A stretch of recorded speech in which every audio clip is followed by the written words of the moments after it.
This is DJ. And this is Ish. And this is Season 6 of Pero Let Me Tell You.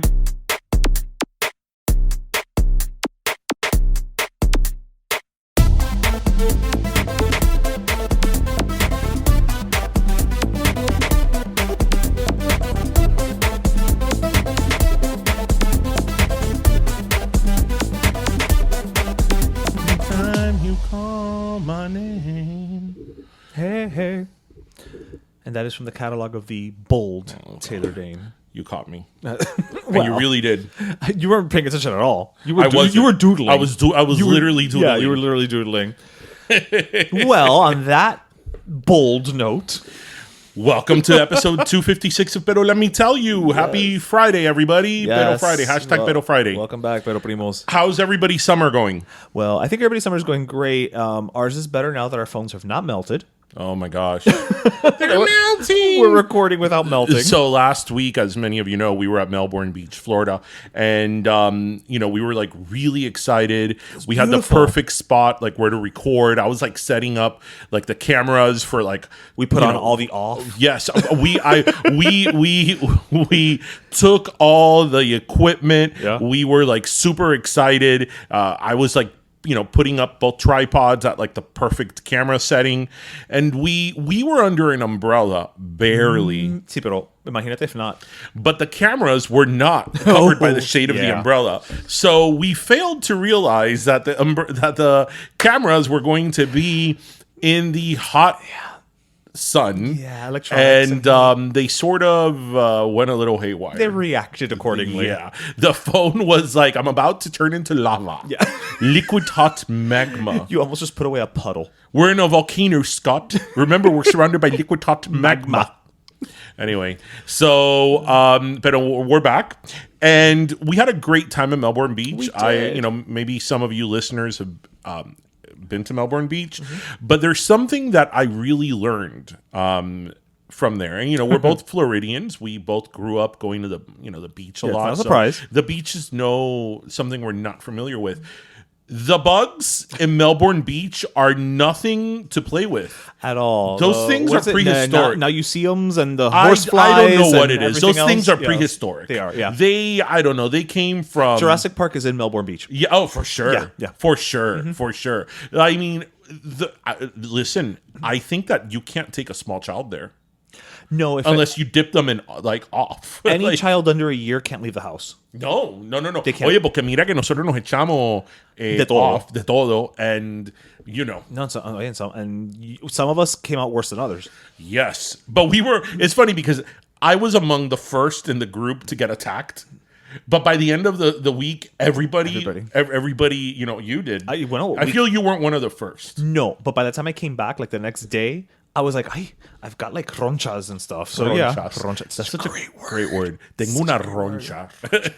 So before we go any further, special announcement. Today is a very special day. We want to give a shout out to a very, very special listener. Absolutely. So today is Lincoln's 9th birthday. Woo-hoo! And Lincoln, although he's all of 9 years old, he is one of our biggest fans. Yes. Loyal listener. So we want to give that little man a shout out. So happy birthday, Lincoln. Happy birthday, Lincoln. I don't know why you threw me off by going that route. Well, I mean, let me tell you, where we can be like, happy birthday, That's true. Lincoln. We hope you have a great birthday, Lincoln. And you're one of our favorite little people. Yes. And maybe later in the episode, we're going to have a little interview with someone who may also say happy birthday. But we wanted to wish you all the best, a great year, lots of fun in the summer. So much love to you and your family on your birthday. Yep. So, how have you been doing? How are you doing? I mean, I'm okay, I guess. And overall, it's summer, so that's not a bad thing. Mm-hmm. I mean, it sucks, though, because we were on vacation last week, so this week we're not. And it's because as we said last week, it's a cruel summer. Exactly. And Bananarama or Ace of Base. Either way, you're fine. And you're good. But it's such a downer that week after. Oh, when you come back from vacation? Yeah, especially when you come back from a beach vacation, because every time you look in the mirror, you still see the tan. No, I think that when you come back from vacation, you should have like a day or two to ease Vacation in. bereavement time. Yeah. VBT. Yeah. Yeah, for sure.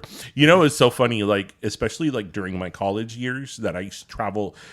My college years and even my early to mid 20s, those were the good years. Those were the ones you remember. I would take an international vacation, a domestic vacation, and a cruise. Yes. And a road trip many times. Yeah, like a little weekend. And a Disney trip. Yes. Like, those were the good years. Those were the good years. Now years. it's like, ugh. But even with all the planning.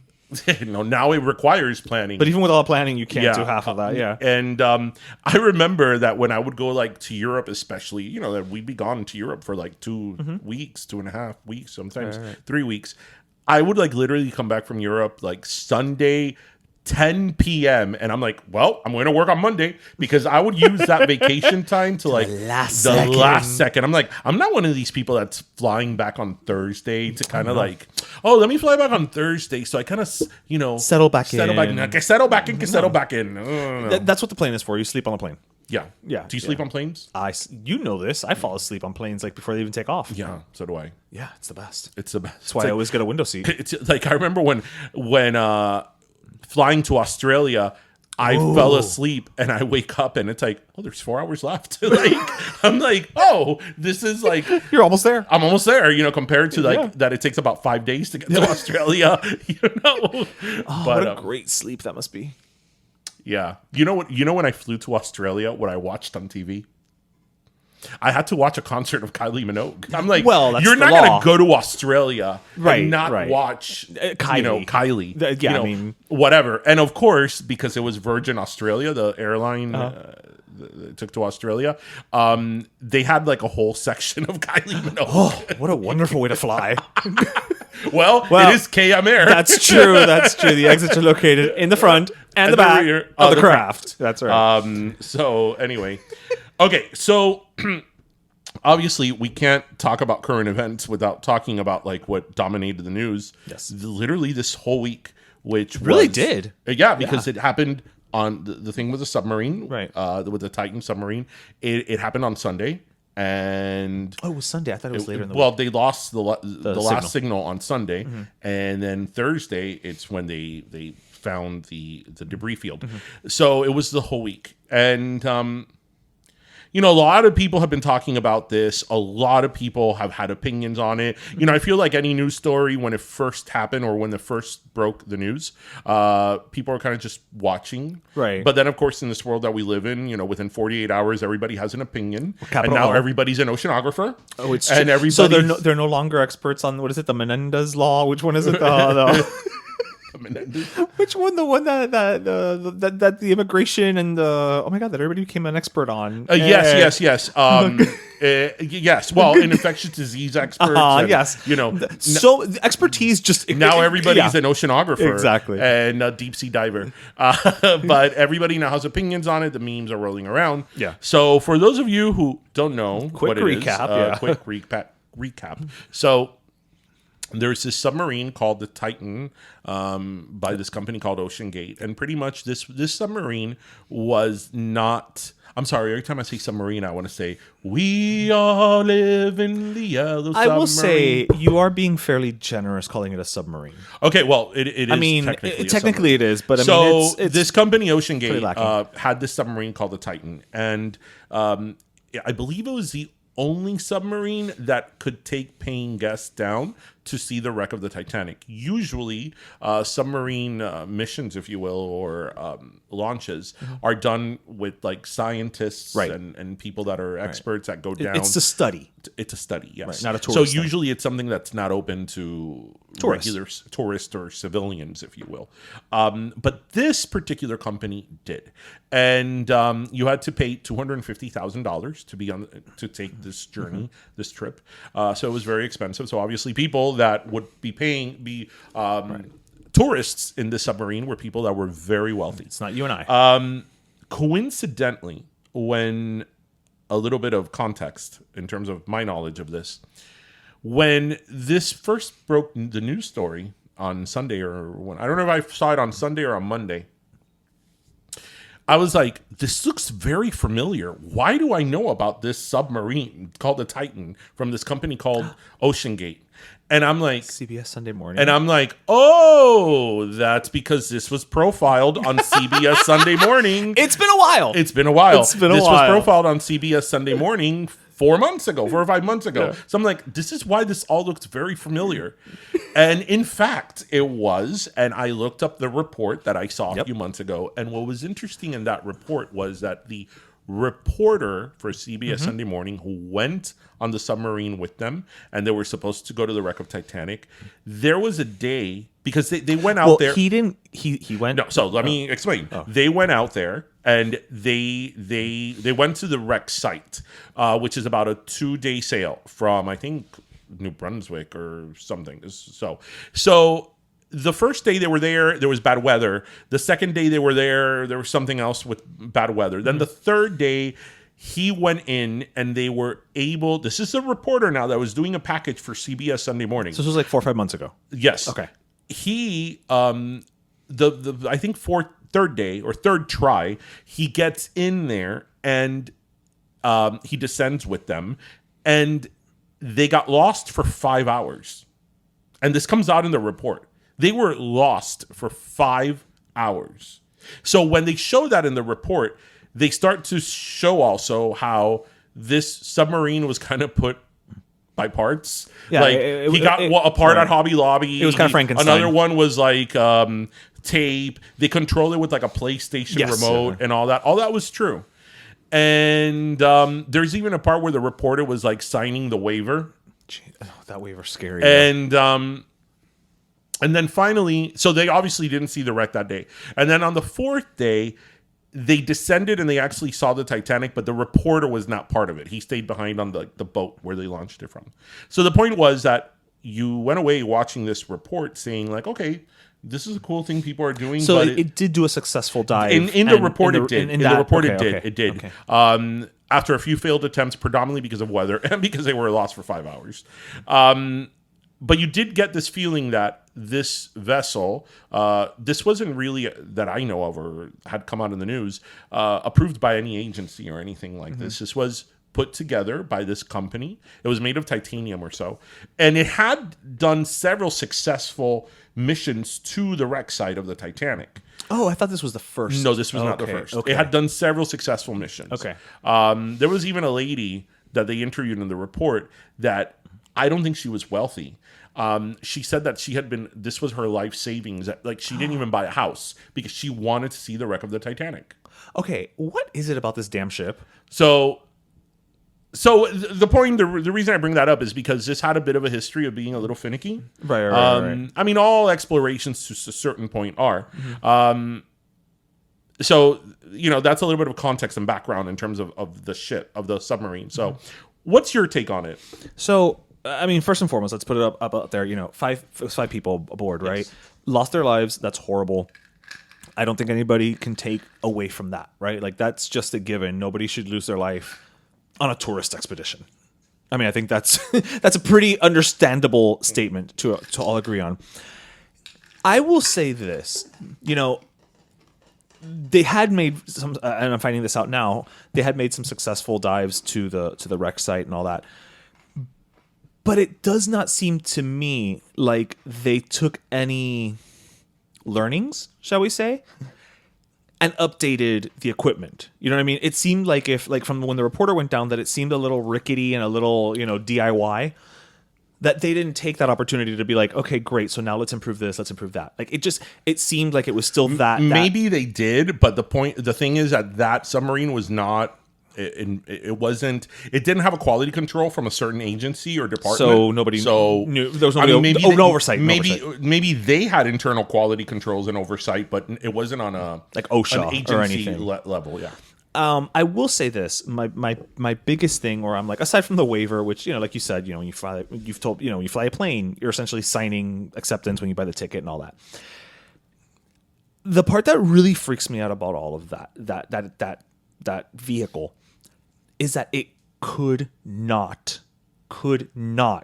be opened from the inside. They also show that on the CBS Sunday Morning Report. So they screw it in from the outside. You are being sealed into this essentially, I mean, I'm going to say it like a metal coffin. I mean, you are being sealed into this thing and shoved to the depths of the ocean. No, thank you. Yeah. No, thank you. I know it's not like I have great lungs. It's not like I'm Aquaman. I can't swim out, that high. But I'd like to think there's a shot. At least I can get out and you can meet me halfway or something. I don't know. But almost 13,000 feet that the Titanic well, maybe is I'll under. make it to 20 feet. I don't know. Yeah. I will say this though. The Titanic. It's I don't understand the appeal of like this woman who was like her life savings. I'm like, it's a ship that sank. Like, well, I mean, it's a big deal for a lot of people. I mean, look, I'm an ocean liner aficionado, if you will. But yes, I don't have any need to go down and see the wreck of this the is what I'm Titanic. saying. Like, right. Like, it's just that thing of like, but why? Like, that's more my question is like, I want to understand the phenomena of people that are so obsessed with the Titanic to go see it. I mean, look, you More can than make that anything else. argument about a lot of. You can make that argument about a lot of things. Yeah, but they're not at the bottom of the ocean floor. No, that's true. But I mean, look, they want to do space exploration open to civilians, and it costs a lot of money too. That's true. But what do you think about like? Especially now that everybody has an opinion and it's all over the internet of people, saying, oh, this is like rich man's, stuff. And like, this is capitalism, this is like late stage. Have you seen that term? What does that mean? Late stage capitalism. What does that? I want somebody to please brief me on this. This is an obvious late stage capitalism, As if capitalism was about to drop like tomorrow. When, 700 people drowned in a boat, leaving. Right. Oh my God, was it off the coast of Italy? Yes. War zones and things like that and all that. Look, in terms of the media attention. I will say, look, as we know, opinions are like, as the saying goes, opinions are like buttholes. Everybody has one, and some of them stink. But I just think it's where we are now. And again, it comes back to what we've said many times about social media, right? If something is hot, if there's a news story that's happening, now I have to be part of the conversation. And so I have to form an opinion, because if I don't have an opinion, I can't be part of the conversation. Now, it doesn't matter if my opinion is formed or malformed or caustic or mean-spirited or... Because they've been saying a lot of terrible things about these preachy people. or whatever. It doesn't matter the scope of your opinion. You just have to have one, quote unquote, right? And I think that's just where we're at right now. I will say, look, we can I'll use myself as the example. I don't understand why anybody would do it, but I'm not going to sit here and make fun of these people. Right. I will say I wouldn't have done it. And the minute that they tell me, well, there's no real way to open it from the inside, I would have been like, I'm good. I can stay on land. Are you annoyed or that this is like a rich man's kind of hobby that they think that they could go on a submarine and see, go down to the depths of the ocean? But that's nothing new. It's just, look, the extremely wealthy have always, indulged in hobbies that we can't. Yeah, look at The Great Gatsby. Exactly, which is my favorite book of all time. I mean, you know how much I love The Great Gatsby, but so I mean that whole thing of like, rich people are doing rich people things. It's nothing new. Doesn't mean you have to be on board with it, but I mean this is nothing new. It's just that now the scope of what that encompasses has expanded. Whereas before, look at those rich people going on that, crossing the Atlantic on a cruise liner. Oh, that's only rich people stuff. Right. Now it's, look at that rich guy going to the moon. Right. It's just next level. So I have a lot of opinions on this, and my opinions are actually not going to be. They're not what a lot of people may think.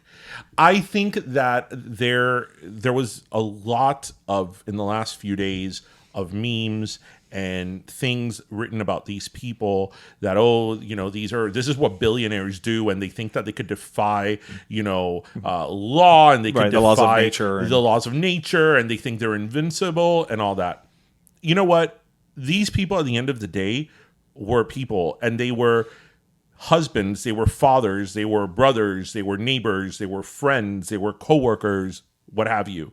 And these people lost their life in a very tragic way. And I really don't think that it's a flex. It imploded, right? Yes, it did. I really don't think that it's a flex to be like, oh, well, but look at what these people, these billionaires put themselves into while 700 migrants drowned. Well, you know what? The 700 migrants drowning is it's terrible. It's absolutely terrible. But you know what? Tragedy is not a competition. Well, it's not a competition. Tragedy is not a competition. And somebody's tragedy doesn't mean that another tragedy is more or less. Tragedy is not a competition, people. And what really bothers me about this, all these arguments of now people going out and being all self-righteous, like, oh, look at what, all these people drowning and all these boats and all that. Well, you know what? These people that are so outraged that this submarine and these victims got all this attention whereas the boat of migrants, actually it was 2 different boats of migrants that overturned this week, did not get the media attention that they deserved, because it does deserve media attention. Right. Well, do people that are outraged like this, do they get outraged every week, every month when people drown coming from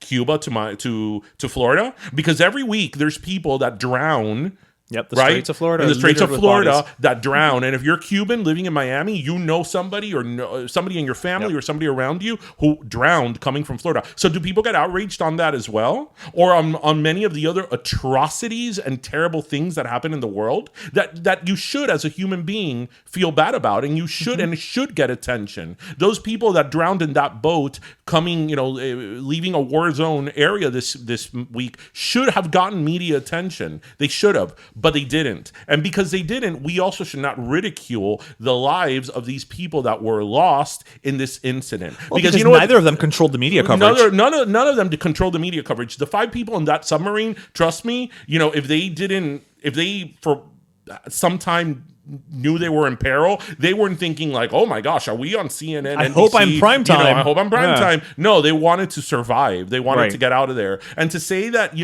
that these people did not deserve the humanity that other people should have because they were billionaires and they think that they could have anything, it is just so counterproductive in terms of people. It's so counterproductive in terms of the argument, because what these people are trying to say is that, oh, well, these people here that are poor should get the attention, but instead these people did, and screw these people. No, they're both human beings with families, with friends that are, as I said, parents that are coworkers, and they deserve the respect and the humanity at the lives lost. Now, an argument can be made and a conversation could be had that the media should do a better job. That's the key. Of showing what is going on, whether it's people fleeing a war-torn area or people fleeing communism. Maybe the media should do a better job at covering that. Right. And if you want to have that discussion, that's fine and that's great. But you shouldn't be inhumane and to ridicule the people that were lost in this because, oh, they're just billionaires that could have everything. You know what? There's perspective in everything, because you know what? You know what? I went skydiving some years ago. That's true. Right? I'm not a billionaire. I'm not a millionaire. But you know what? Somebody could be like, look at that privileged son of a bitch risking his life, jumping off an airplane. You know, people, thousands and thousands of people go bungee jumping. Oh, look at that! The bungee could snap. You just spent all that money bungee jumping, and there's people who can't have a meal, and you just spent hundreds of dollars bungee jumping. You prick. No, everything is perspective, and a tragedy is a tragedy, and I'm so sick and tired of this whole tragedy kind of comparison. Right? No, it sucks. It's when something like that happen, it's terrible across the board. And stop being so self-righteous that you think that, by saying that, these people aren't getting the attention these billionaires are. No, it sucks on both sides. Yeah, it's similar to, I think it was, I don't even know anymore now because the news cycle just is so constant. But I think it was last year or earlier. No, yeah, it was last year when esta muchachita, that she was a social influencer, that she went missing and she was murdered by her boyfriend, and then he killed himself. That they were influencers. They were living like doing the camper van life thing and all that. And and look, realistically speaking, again, as we just said, the media coverage of it, because that's what it comes down to. It's the decision of whoever these people are on high was like, cover this, right? And then the arguments all came out, and it's like, well, this girl's been missing for 24 hours, and it's national news. Oh, because she's white and she's blonde and blah, blah, blah, blah, blah. Why aren't we covering indigenous missing women and black? They should be. You're right. They should be. But to the point, don't criticize that missing person, that missing white blonde girl, right? Because number one, it's not her fault. Right. It's not about cover this at the expense of that. No, Right. it should be, we need coverage for everything. Right. And you know what else? And you work in media, so you would know. If people would not have been interested in tuning into this whole They would have changed submarine thing, Changed they topics. would have changed topics. If people were not clicking on whatever website they go to get their news, Trust me, it would on the not have been at the submarine top. thing, it would have on day 3, it would have dwindled to the bottom. Yeah, so well, if bad choice of words. oh yeah. No pun Yeah, intended. So if it wasn't getting the clicks and No, we wouldn't be talking about it. We wouldn't wouldn't be talking about it right now. And the people would have not tuned in, and they would have moved on to something else. Right. But you know what's so interesting about this, in terms of, again, the argument of coverage and what gets attention and what doesn't. That is nothing new. Oh, at all. That is absolutely nothing new. And the Titanic is a great example of that. Look how we're bringing it full circle. So people, this is the learn section of the show. Okay. Do you know about the RMS Lusitania? Well, I do because I know you. Okay. If you would have not known me, do you know about the RMS Lusitania? No, I would not have. So known. you know about the Okay. Lusitania because I've talked to you many times about it. Yes. Well, when we were in LA. Well, we visited the Queen Mary, but but we talked saw- about the right, Lusitania. right. So for those of you who don't know me personally, one of my I have many very, very big interests. Well, I think our listeners know you're interested in ocean liners. I am very, Yes. very much interested and knowledgeable about the history of ocean liners. And there is a lot of history of ocean liners. There is an ocean liner model as we speak in our studio of the that's right. Normandy, the great Normandy from the French line. So I know a lot about this. So anybody who knows about ocean liners, or anybody even who knows just about history, especially like World War I and World War II history, will often talk about the sinking of the Lusitania. So the Lusitania was sunk. It was an ocean liner, just like Titanic. In fact, the Lusitania was a Cunard ocean liner. Still in business today. And Titanic was part of the White Star ocean liner company, the White Star Company. And they were actually rivals. The Titanic class, which actually was the Olympic class, and the Lusitania, Mauretania, Aquitania, those were like the trio of ships. They were competitors with each other. So it was pretty much the same type of ship, and it was, again, a lot of wealthy people and people in steerage. There was Right. no in between. And the Lusitania was actually sunk in 1915 by a German U-boat. This was in the middle of World War I. And the Lusitania sunk in 18 minutes. Whereas the Titanic sunk in 2.5 hours, the Lusitania sunk in 18 minutes. And as a result of it sinking so fast, the loss of life was immense. Yeah, of course. Yeah. And tragically, like, they weren't able to, if you think the Titanic had problems with the lifeboats, I mean, here, the whole thing sunk in 20 minutes. Yeah, there was no time. And I mean, just think, the show is probably 20 minutes in. It's about 25 minutes. Yeah, It would have already sunk from the time we Lusitania's done. started, right? Yeah. So people weren't able to get to lifeboats. The few lifeboats they were able to get in, the first lifeboat, they put in the kids. And it was a fatal mistake because the lifeboat overturned, spilling all those children to their deaths. There were as many people that died on that sinking as the Titanic. And actually, it was more in terms of proportion because there was less people on the ship than the Titanic, but still like 1,500 people died. So it was a higher percentage of the general Right. population of the ship. A horrible, horrible, horrible tragedy. But we never hear about it. If it would have been for me, would you have heard about it? Nope. And the sinking of the Lusitania was so important that it was that eventually made the United States not be neutral anymore and join the fight in World War I. It was the sinking of the Lusitania. So this is something that has enormous historical event. So why is it that the sinking of the Titanic Is like the star of it's Star of a movie. After movie after movie, because Titanic, the movie with Leonardo DiCaprio and Kate Winslet, that wasn't the first movie done of Titanic. No. There's been like 5 movies done of Titanic. It's just that's the most popular one and the more recent one. And there's all these documentaries and there's people who want to go see it and all that. Why? Because the Titanic back in the day got the media attention that other ocean liners and other sinkings did not. Because there was something very sort of romantically tragic about it. It was in its maiden voyage. Oh, It that's true. was it was the Astors, Rockefellers, like the top Families, yeah. families were there, and many of them died.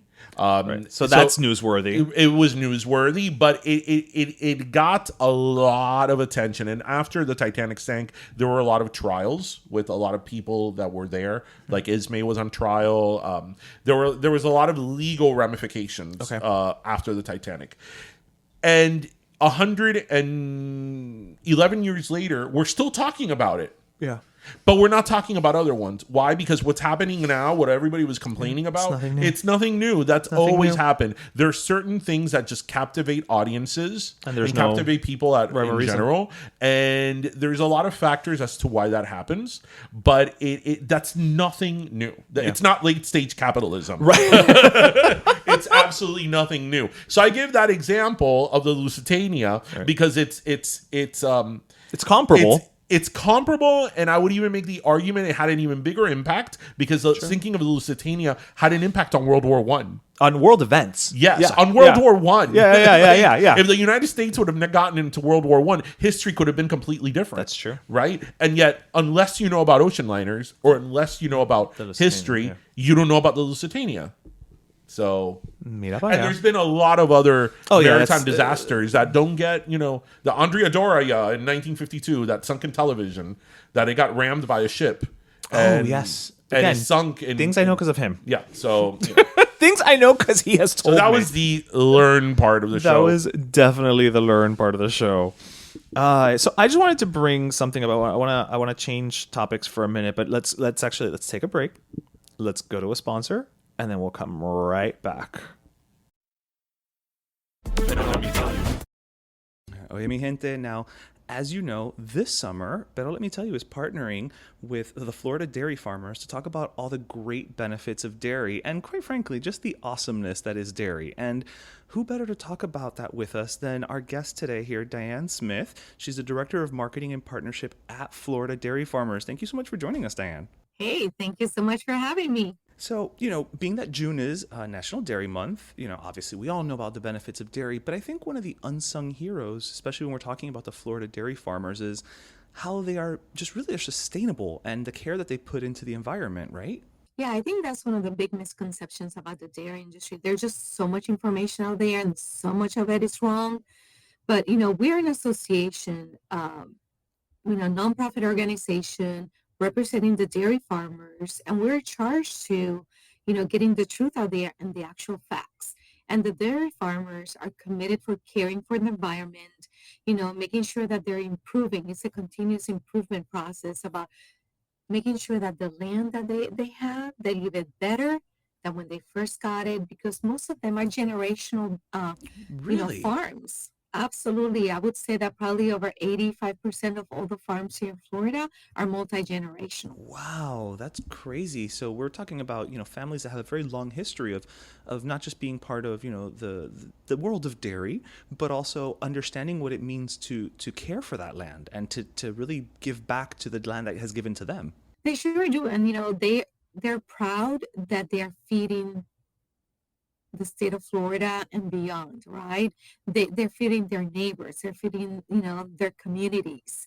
And not only are they trying to be as sustainable as they can and continuing to improve, but they also are proud that they're giving you something nutritious and it's also delicious. Well, they should be, because that was right on both counts. So, what are some of the ways that they are really, practicing that sustainability? And again, I know, hello, we're in Florida. If we don't take care of our environment, right, many of us are at sea level, so we definitely understand the impact of environment.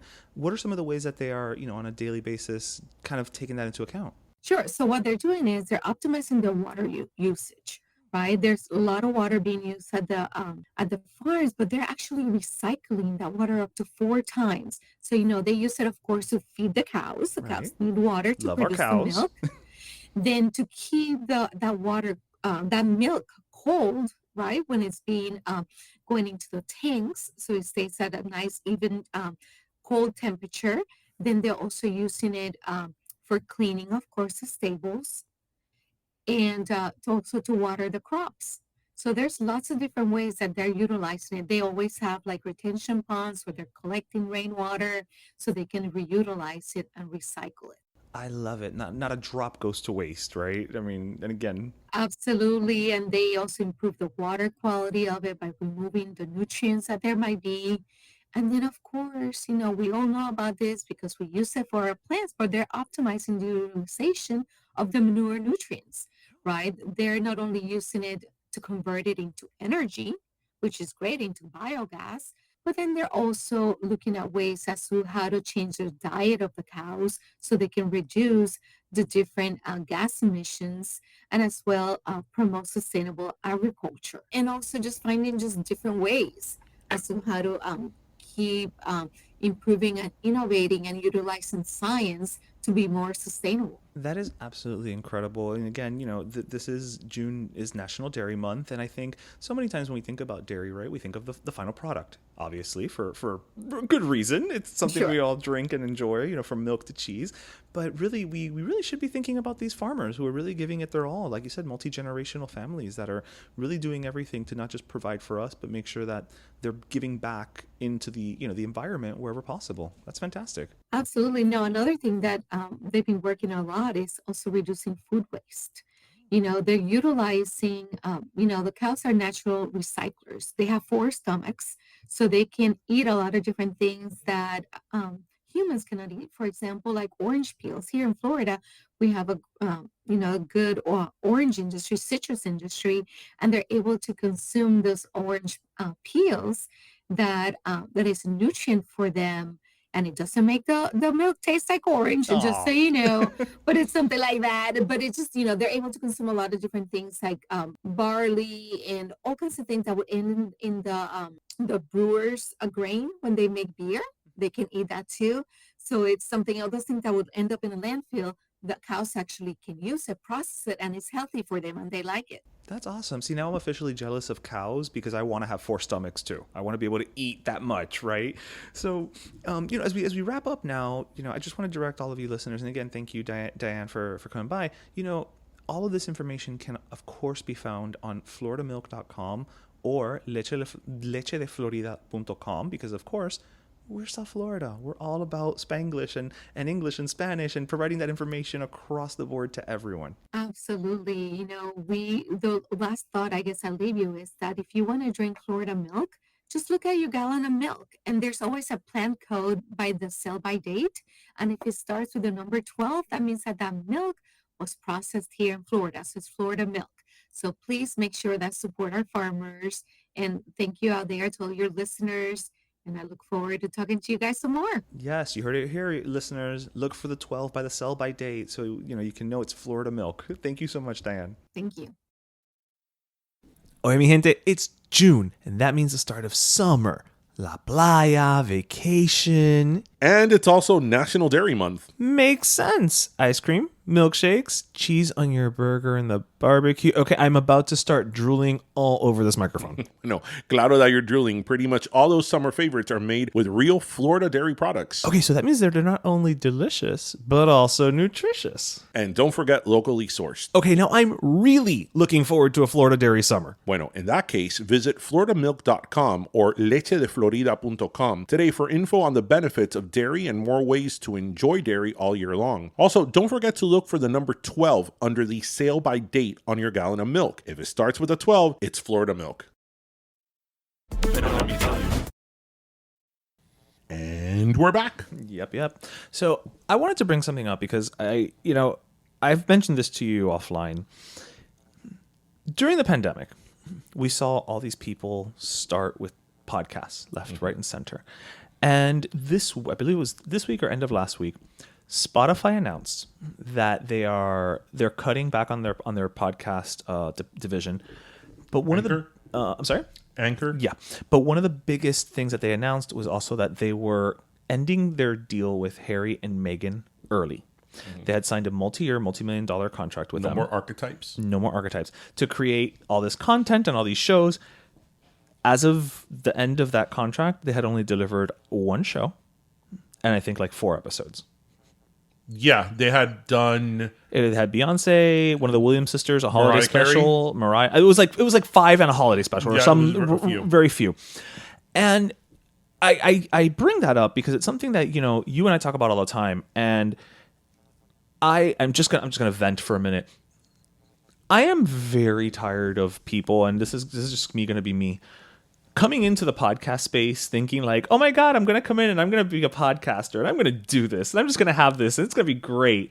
You tell them. And then they start and it's fantastic. And oh my God, it's so fun. And then they're like, oh, but I have to do this all the time. Okay, I'll just do 2 more. Well, now we're twice a month. Well, now we're once a month. Well, now we're going to be quarterly. Well, now we're going to be a holiday special. And it's just like... Now we're going to be at the same schedule as the Olympics. As the Olympics, right. It's like, whenever there's an election, we'll just do a show. It's like... excuse me. And it really pisses me off, especially in this case. And I know you're a fan of Harry and Meghan. I'm not a non-fan of them. But they don't have anything else going on. So if they can't create content... But did they pull the plug because they didn't want to create content? They pulled the plug because contractually they had to produce a certain amount of content every year, and they did not. So it was a breach of contract? It was a breach of contract, essentially, and they had to pay back the money. So my thing to you, I mean, I will pass it to you and say... Well, I mean, I don't know anything about this. Well, no, not about the I'm not going to ask about the contract. I don't know anything about this. I'm hearing this for the first time. But I'm going to go on a limb here and say that the shows that they did produce probably did not have that high of ratings. They probably didn't deliver the impressions. If they did that. Because if those 4 or 5 episodes that she did would have been freaking hot like fire and blew the roof. Yes and no, because I'm not paying you for 4 episodes. If the contract says you got to, and I'm making it up, I don't know the terms of the contract, you have to give me 8 episodes a year and you gave me 4 after 2.5, 3 years or whatever, like, I'm sorry. I don't, no. They give back the money? They had to give back the money. They had to. They didn't comply with the contract. But what I bring this up is, number one, to vent, but also to flip it back on you. And we've been doing this now for a hot minute. Mm-hmm. Why do you think so many people, and I will broaden or narrow the scope to say celebrities, because again, during the pandemic, because also regular people. Right. But during the pandemic, all these celebrities who were at home with nothing to do, everybody had a podcast. And now with the writer strike and SAG around the corner, you're going to see that again, everybody's going to have a podcast about everything. But what do you think it is about podcasting specifically that makes people go, "Oh, I could do that. I can do that," and then they get disillusioned because nobody says I can make a movie. Couple of things. So as far as Meghan's podcast archetypes, I listened to all the episodes. I am a fan of Meghan Markle. No surprise here. No surprise there. I did not like the shows, not because of her. I thought they were highly produced.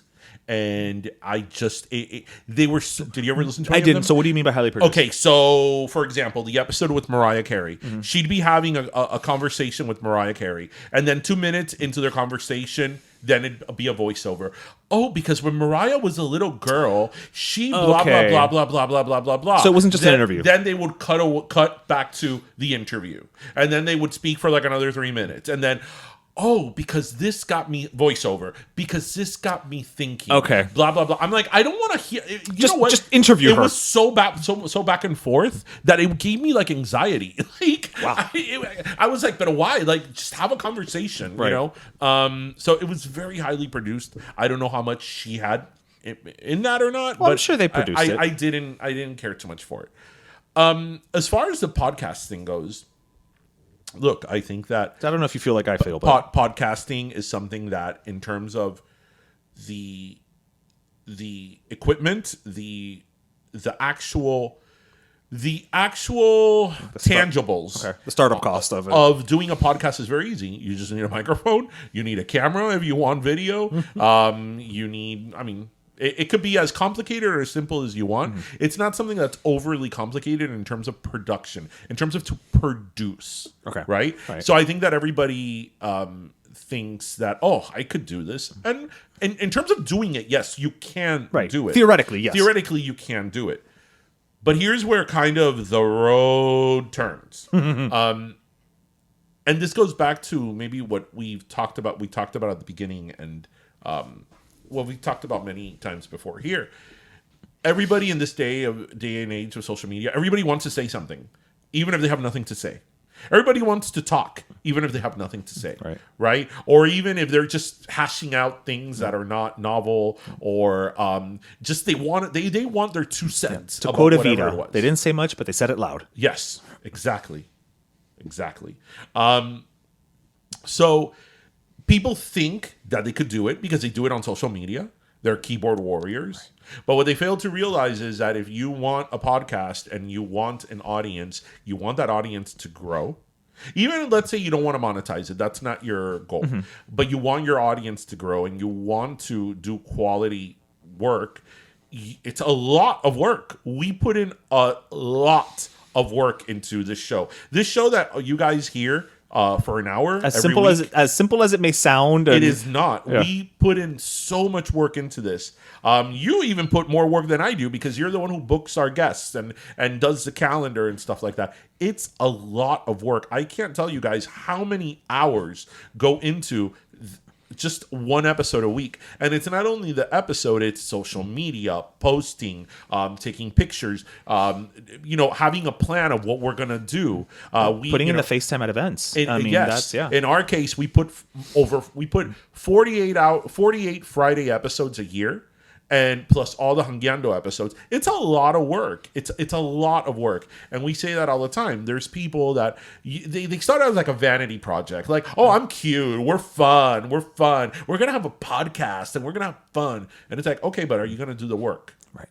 Are you going to do the work? Yeah, your first episode is going to be like, yeah, great. We're having a lot of fun. Yeah. Then what are you going to do 3-4 episodes later? Right. And are you... So it's difficult. It's something that seems easy por arriba, but it's not. Right. And if you want to do it right. Correct. Yeah. So I think that's why you see so many people that, start a podcast and then let me know that next year what you're doing with that podcast. If you're still here. Yeah. Yeah. We wish everybody well. We want you to do well, but we've seen it happen many time and again. It starts and it's got momentum, and then sometimes it's just a matter of life getting in the way. Because if it's not your full-time job, of course. It does. But for example, you and I this is something that we tell people all the time when people come up to us and they're like, oh, what advice do you have to do a podcast? And we always give the same advice. The most important thing is consistency. Mm-hmm. If you're going to do a show every week, then you do a show every week, rain or shine. If you can't do the show, then you figure out a way of producing, of getting content out. You have somebody else host your show. You record in advance. You do whatever you have to do, but you take it seriously. And I think a lot of people just do it as a vanity project and as like something cute that they're going to do. And then they're like, oh shit, this actually contains work. Right. Like we have photo shoots, people, for like every season. Like we have branding. This is true. The shirts. We own a font. We're stuck with orange. Oh, such a decision. Yeah, funny story, listeners. As you all know, our logo is an orange, and we built the brand based on that logo. And when we first started, I was the one who designed the logo, and I think I did orange because it went well with that picture, with the picture of the palm trees, which was our official logo. But I did not realize that orange was just going to be part of everything, including Pimpam Pollo, and everything is orange. And I'm like, I fucking hate orange. But here we are. Why couldn't I pick purple? Which is or like a turquoise. No, orange. No, orange. We're married with orange. So this is where we are now. So what else is going on? Well, I'm going to I'm saying I'm going to very quickly bring something up, but I know it's not going to be quick. So I actually have something that's going to be you're going to find it very odd. So recently, are we going to talk about the Cooperstown? No. Recently, so our beloved Miami Mayor, Francis Suarez. Oh, Botalita president. Yeah, Mayor Botalita announced he wants to seek the candidacy for the Republican We didn't talk about this party. Last week. We did not because we were at the beach. Oh. At the beach, we don't talk about Francis Suarez. No, we don't talk about... There's no crypto at the beach. Crypto, bro. But I'm going to say... So he was interviewed by George Stephanopoulos, I think it was last week. Mm-hmm. And I actually... have to say I kind of agree with something that Francis Suarez said. I saw an interview of him too, and he didn't sound all that terrible. But go ahead. So, of course, anybody who announces their intention for the Republican nomination, as you know, as expected, is asked about Donald Trump. They have right? to talk about the big elephant in the room. Right? Which irony, because Republican Party. Oh, boom, boom. But when Stephanopoulos asked him about this, he said this, and I'm going to read a quote. I want to talk about Miami. I think if we continue to have a conversation about the former president, then the former president will be the nominee.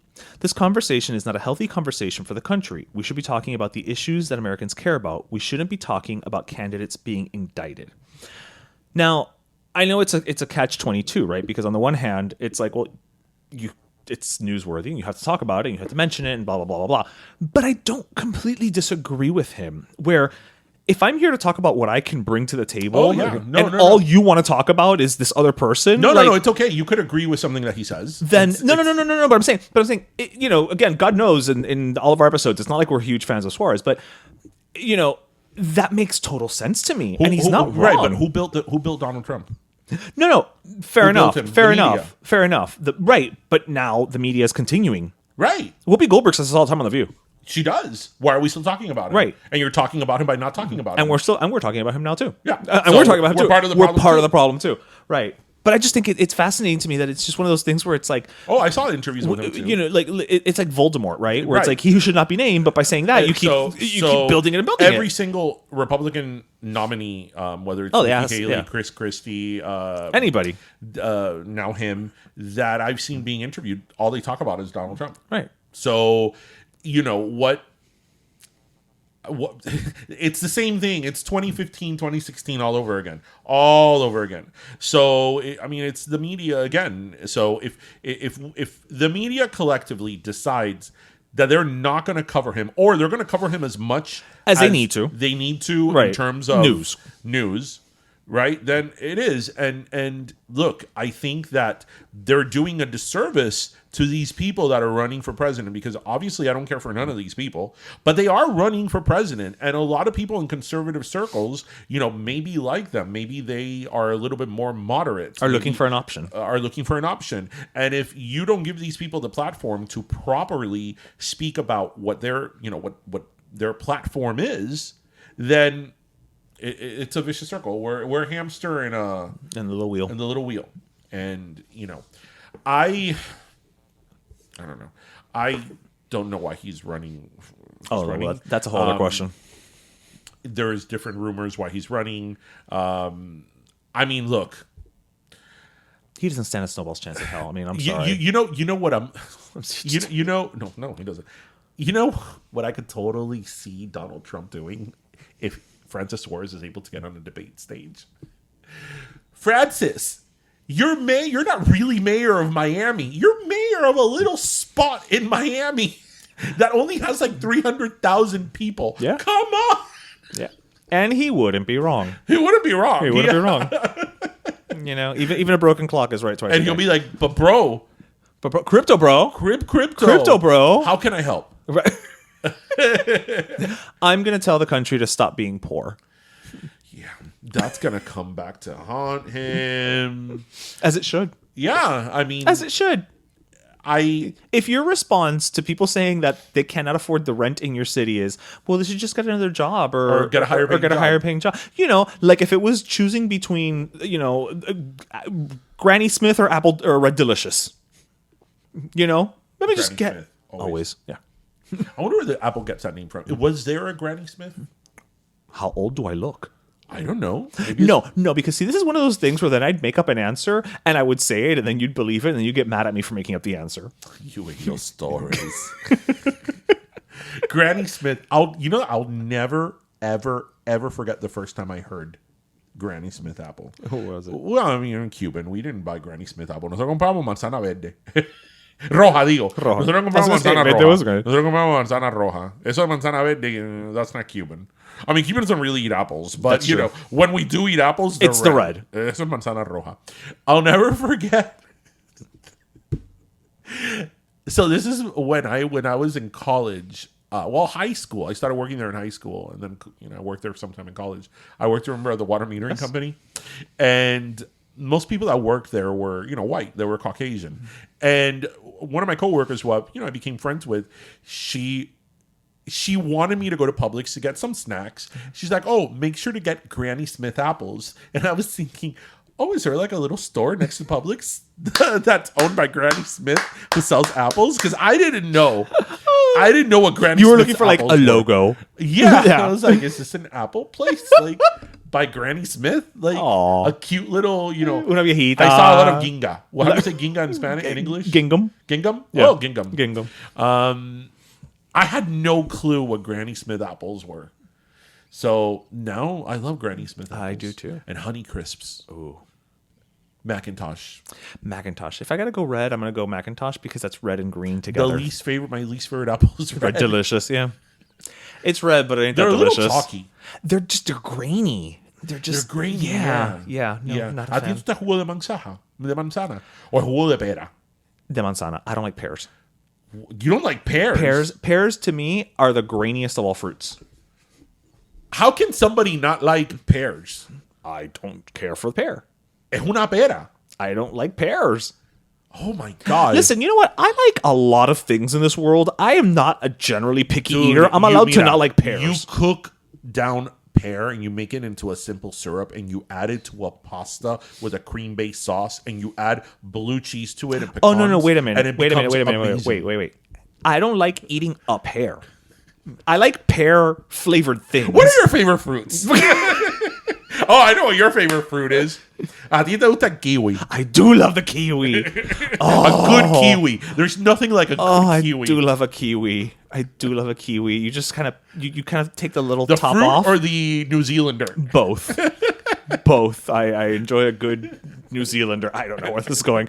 But yeah, you just you cut the little top off and then with a little spoon you scoop it out and you eat it like if it's like its own little bowl.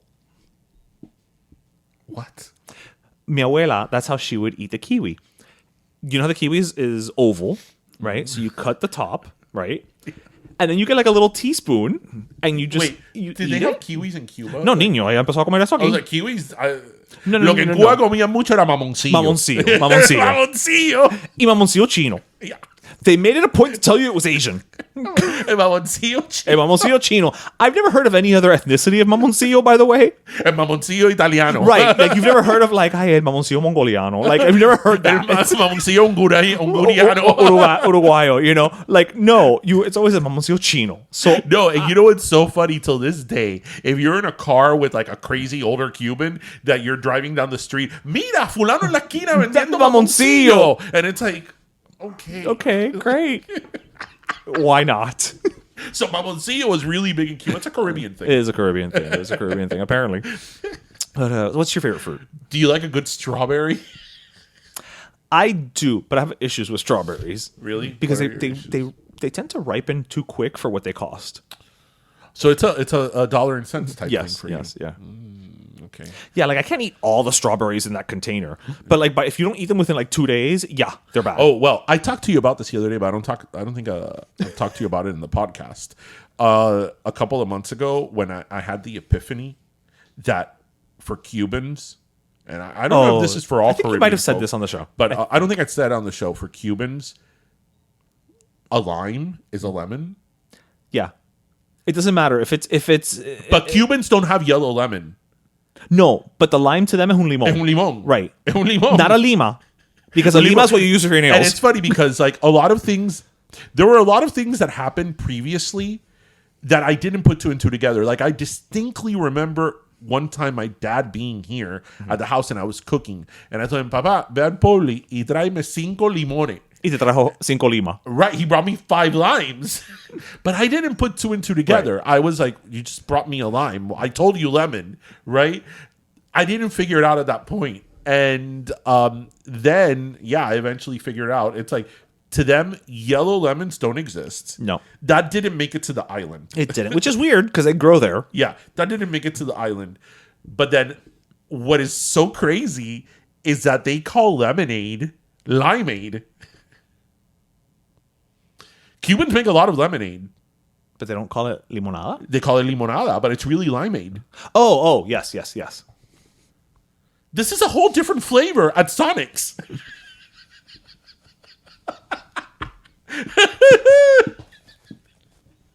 It's not the same thing, people. Un limón y una lima are not the same. No, una lima is what. Yeah, what Yeah, you said, lima is what you. Is a nail file. It's a right, nail file. Right. Right. It's like no, a lemon and a lime. They don't even taste the same. They So really don't. wait. So what do they think Sprite is made out of? It's lemon and lime. Oh, they don't understand the taste of lemon.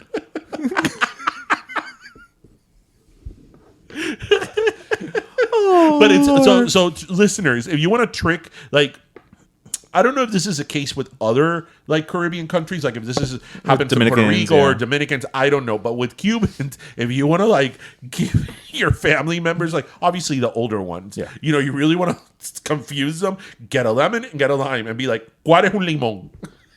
And watch their heads explode. They'll be like, pero. Oh. So what's my favorite fruit? Well, I'm gonna be basic and say, you know, oranges. Like, who doesn't like orange? That's true. I like mango too, but here's the thing with my fruit. I like fruit to be like almost frozen. Oh, okay. I don't eat fruit room temperature. Not even a pear? No, everything has to be cold. You know me and cold. That's true. Cold house, cold water. Hey, are you two sure you weren't ice born in the on Arctic? I like everything cold. You know what to me is offensive? When you order orange juice somewhere, they don't put ice. Oh, that's just stupid. Eso es una falta de respeto. ¿Cómo tú no- How are you not going to put ice in my Yeah, orange no, juice? but who likes lukewarm juice? No. gross. No. All juices So should- no. I really Apple. like. Oh, we're talking about our favorite fruit. Oh. Pero let me tell you, I know. I'm thinking of lukewarm juices. ugh, the worst. I like a good orange. I love a passion fruit juice. You know what I love? I love me a good carrot juice. See, I don't like it by itself. But I ti like no to te- add it to well, things. Yeah, con- with like with orange, apple you or know. orange. A ti Yeah, te gusta yeah. la zanahoria. Some words are magical in They are. English. Zanahoria y griega. Yeah. No, it's not carrot. The translation of carrot is zanahoria. Zanahoria. Why? No, It almost sounds like a spell a witch would say to heal you. no. Why? We say why. They say y griega. Because RY comes from Greece. So we should say Greek Y. Yeah. Why is it Greek? In English, it's not Greek. Actually, is Y even in the Greek alphabet? Because you only have like the omega and the alpha and all that. Is it even part of the alphabet? Is it? Do we have any Greek listeners? I don't know. Yeah, our listeners in Greece. Is there Y? Oh no, wait. Y would be an I. It'd be a Greek I. No, y is Y. Yes, but if you translate it literally, Y, la I is I, so it would be Greek I. Right, it's the Right. It's the I that likes, you know, to go to Santorini, gyros, and goes oppa. Wait, is this the John Stamos I? No, you know what I just thought of? You know that episode, that little vignette in Family Guy when the vowels are having a boardroom. Oh, that The vowels are in a boardroom, And Y comes in. and It's Y like, comes in as a cell phone. No, that Y should have been Greek. You would have walked in with a big mustache. If you know, you know. Two words that are great in Spanish: y y zanahoria. Yes. How do you say eggplant? Berenjena. Berenjena. That's another good one. Remolacha. Remolacha is what? I think it's a turnip. A turnip. Well, I don't say turnip a lot. But it's a great word. Right. Like radish is rábano. Oh no. That sounds like a very forceful vegetable. This is fun. Vegetable translations. Ají verde y rojo. Bueno, that's the same as it. Yeah. Green and red pepper. Yeah. Melocotón. Oh, that's a fun one. That's to a fun say. one. That's a fun one. It's like you're trying to be like all like cute, like I'm melocotón. Melocotón. Melocotón. That sounds like something you do to someone. Yes. Melocotón. Me Oye, no. melecoñaste. Oye, el otro día me encontré una jevita y melocotón. Melocotón. Oh my God. You know what I used to have so much growing up? Oh my God, my mom. Melocotón con corachi. My mom would always be like, "Ay, niño, coge. Este va a ser el postre." And we should bring out, Libby's melocotón Aw. with cottage cheese. You know what? It's like the fruit cup.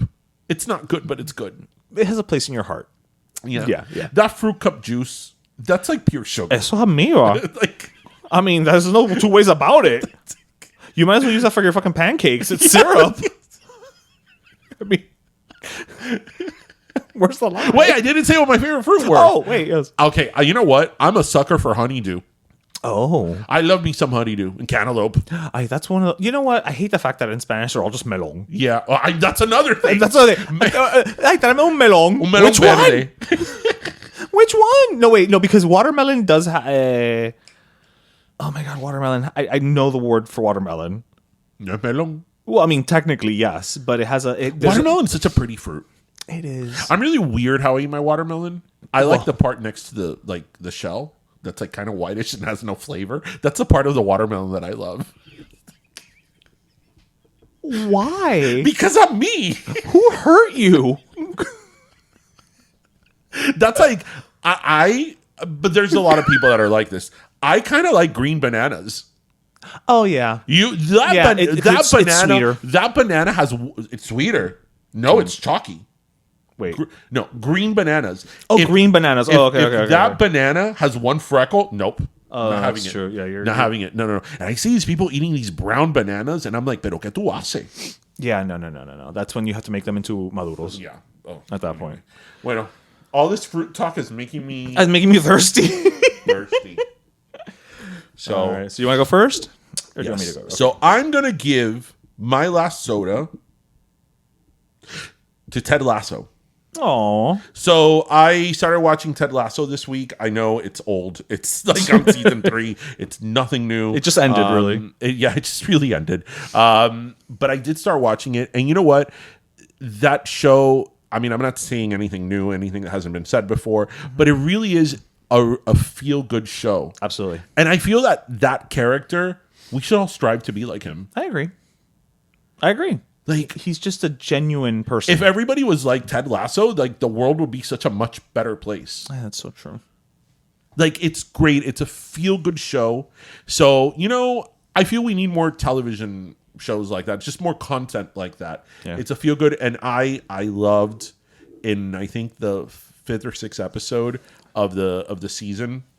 Well, they asked the main lady, he asks her, so what's your first concert and your best concert that you've ever been to? Do you remember her answer? Robbie Williams? No, she goes Spice Girls. She goes Spice Girls, Spice Girls. But then there's a later episode that was great because they're doing a fundraiser. Oh, yes. And they're having like an attack. Like they're all panicky and they're like, "Oh my God, our headliner has canceled. Robbie Williams has canceled." And Ted Lasso's like, "Who's Robbie Williams?" And I was like, that's great. And the dialogue, it's like the references are like one after another. rat-a-tat, Like you have to really keep up, but it's a great feel-good show. So for that one person who listens to us who has not watched it, because I feel everybody has watched this show, make sure to watch it. It's a feel-good show, and you'll really laugh. It has a lot of heart. It really does. It really does. I like. It's a Bill Lawrence show. He did Scrubs and Cougar Town, so I really enjoy his work. So again, we're in the middle of Pride Month, so I'm going to continue my string of last sodas to members of the LGBTQ plus community. This week, I'm going to give it to Micaela Antonia J. Rodriguez. Now, some of you may know her better as MJ Rodriguez. She starred as Blanca Evangelista in the FX TV series Pose. And as a result of that, she was the first transgender woman to earn an Emmy Award nomination in a major acting category. And she also won a Golden Globe for Best Actress in a television series drama. And, she continues to do work on TV, but she's also starred in a California production of Little Shop of Horrors in the role of Audrey. So she's also done some recording. And so this is someone who has, just really gone after her dreams and not, let the obstacles that were placed in front of her, from society really, stand her up. And it's nice when we have, it's nice when we have, recognition across the board and people just look past and see the work. And she's definitely somebody who's, I just think she's a treat to watch. And hopefully it's just the first of many nominations that are to come. Micaela se... Miguel se votó. Se votó. votó. Yeah. Great song. I cannot remember the rhythm right now, but Yeah. yes. No, when you said Micaela, I was like... Yeah, you're like, whoop. I was thinking of the song. So Yes. Anyway, bueno, everybody, we hope you listened, laughed, and learned. And as always, remember to grab your pastelito, your croqueta, and your cafecito. If you are in the Miami area, we have 2 pop-ups this weekend. Yes. 2 chances to catch us. Saturday, we are at Unseen Creatures. And Sunday, we are at Exit 1 Tap Room down in Florida City. Follow us at Ping Pam Pollo MIA. This week, we will have a new flavor, our hot honey wings with cool ranch dipping sauce. Yes. And we also do it as a sandwich, which I'm actually very much looking forward to try that. Yes. You just had it, right? It was Yeah, good. no. I mean, as a sandwich. Well, as a sandwich, Because I had the you wings. The you had wings were delicious. Yes. You did the taste test. So anyway, everybody have a great weekend. And for those of you fans, we have a little convo with Tristan coming up. Yep. Pero Let Me Tell You is co-hosted by Darian Borges and Ismaeliano, produced by Ismaeliano, and our theme, Pero Let Me Tell You Freestyle, is composed by Michael Angelo Lomlaplex, the official gay guy. And don't forget to subscribe and leave us a review on iTunes. Hey, Mr. Tristan Atticus Borges. Can you now see on like how I talk into the microphone like this now? Whispering. Well, no. Well, we can't see it because it's an audio medium. I thought it was a normal video. I thought you were. No. We were recording earlier, like for the our stuff, so we could have some stuff to show on the Instagram. But we don't record. Oh. Yeah. We don't record the whole thing. Yeah. Yeah. Sorry about that. I didn't mean to get your hopes up. Get you all excited. All right. Well, you know what? Before we go any further, though, I have to say I think there's something we need to do. I think we should do it at the end. You think at the end? Yeah. All right. So, in that case, sir, you are now on summer vacation. Yippee! Woohoo! Right? That means that you're staying up extremely late. 1 o'clock in the morning. Okay. On weekdays. On weekends, unlimited time. Unlimited time? Damn. And I keep on forgetting to speak in the microphone. I know. He's like so comfortable here. He's like, I'm gonna lean back and relax. Sorry, I need to like move. No, this. Chico, no. It's this, you gotta move closer to this. Yeah. You've been on how many episodes now, and you still are learning how to use the microphone? Come on. And I've literally been on here since like 2018. Yeah, well, you've been here a long ass time. Maybe 2019. I don't know. I don't remember. So, what I was going to was, you were. I know for a fact that last night you couldn't sleep. You were up kind of late. 5 a.m. And you watched. Yeah, you were up until 5 a.m. But you're up until 5 a.m. watching what some consider a classic teen comedy. I was up. No, I was watching that movie from like 2:30 to like 4. Well, yeah, but then you fell asleep at 5. You had to wind but down like a little from bit. like I went to bed at like 12 or something. And you popped up? No. I when I tried to fall asleep, it was like 1 o'clock. Okay. 1 to like 2:30 a.m. Then I came downstairs, watched the movie. Well, part of it because it was already like 30 minutes in. Oh, okay. And then at like 4:20 maybe, I finally went upstairs and I couldn't sleep for like another like 50 minutes. Oh, okay. Not 15, 50. 50. Yeah. Yep. I fell asleep at like 5. But you watched 10 Things I Hate About You, right? Yeah. That was the movie. Did you like it? Yeah. Now, okay. What did you like about it? Because, again, this is a movie that came out way before you were born. 1999. Yeah, that's way before you were born. I mean, that was only 2 years after we graduated high school. So that movie's like, I think, 24 years old or so. What did you think of it as somebody who is of another generation? Did you like it? I don't like being Gen Z. It's too cringe. But you're Look at all these TikTok like little TikTok Gen Z like TikTok dancing women out there. Well, not like little girls. A majority of the girls in my class before summer, like 6 of them, right. 6 out of the 9.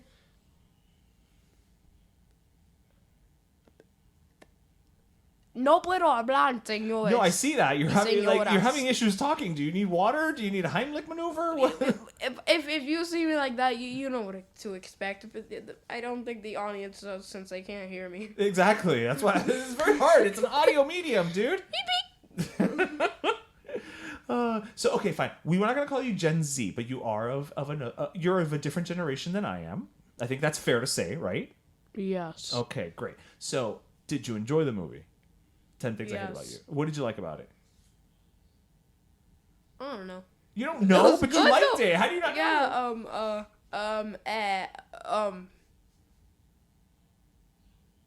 Why is now that I realize the microphone is literally called X-Pix? I have no idea. It's been there in front of your face the whole time, sir. Yeah. For a whole whopping 4-5 years. Yep. Well, no, this is a new little filter thingy. Oh. Yeah. So that may be why you haven't been looking at it that long. Not that long. Big boy microphone! Exactly. All right. Okay, here's one thing I have to say. I Okay. remember in the last episode when I was like talking about doors, I said plant of veritas. I was wrong. It was herb of veritas. Look, I actually knew. Okay, why am I moving like my body parts like it's actually real life? I have no idea. I don't know. It's just a habit. Like I actually know, like what it was called, but I forgot. I was forgetting a few things that day. It sounds weird. Happens to the best of us. Yep. All right. So, I'm the naranja orange peel. like the rind? I mean, that's nice because it's, citrus and it smells good. Like, who doesn't like the smell of orange? Orange candies are not good.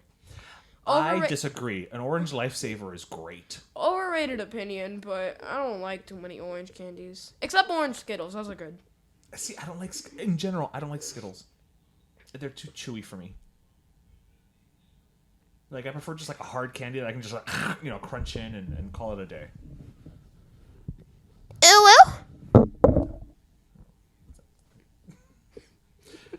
So, I'm not a Skittles fan. Yeah. But, okay, you don't like any orange candies, really? Well, again, an orange lifesaver is so good. I don't like most. I'm sorry. I thought we got along on a lot of things, man. Now I find this out about you. What else don't I know about you, sir? I don't like lemon candies. Oh, you know what? It's bitter and sour. I'm with you. Oh my god. I only like them as like for throat, like cough Again, drops. only lemon Skittles are good. Only again with the Skittles. I like Skittles. Clearly you like Skittles. I like M&Ms are better. M&Ms are better. Well, I mean it's chocolate. What's Well, not I literally said I like M&Ms are better. That doesn't even make any sense. No, that's how much you like them. You had to say all of it. You had to just get it all out of your system so people would know.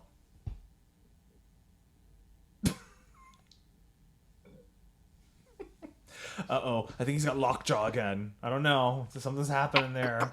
It's like, ow, ow, ow. All I'm hearing is noises. I don't know, ladies and gentlemen. I don't know what's happening here. But you know what I do know? What? It is someone's birthday today. Yippee! Yeah, whose birthday is it? It's the one. The one? The only. The one, the only. Why am I acting like I forgot his name? I knew his name. It's Lincoln. It So is yeah, happy Lincoln. birthday, Lincoln. Shout out to you. Yes, absolutely. And I think Lincoln's having a party this weekend, right? Yeah, the movie theater. Oh, it's at a movie theater? Yeah. Oh, cool. What are they going to watch?